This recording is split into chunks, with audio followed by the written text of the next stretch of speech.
আসসালামু আলাইকুম, কেমন আছেন সবাই? নতুন একটি ডেইলি ব্লগ নিয়ে হাজির হয়েছি। আশা করি ধৈর্য সহকারে আমার ভিডিওটি দেখবেন। সকালে নাস্তা খাওয়ার পর জুড়ির কাপড়গুলো মেশিনে দিয়ে দিচ্ছিলাম। অফ ক্যামেরায় রান্নাসহ সংসারের সব কাজই করে নিয়েছি।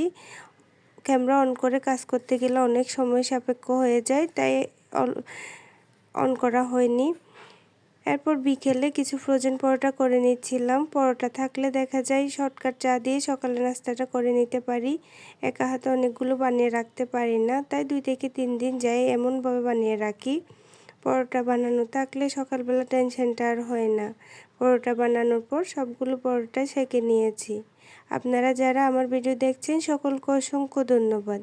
আমার ভিডিও যদি আপনাদের একটু ভালো লেগে যায় প্লিজ একটা লাইক দিয়ে আমার চ্যানেলটি সাবস্ক্রাইব করে দিবেন।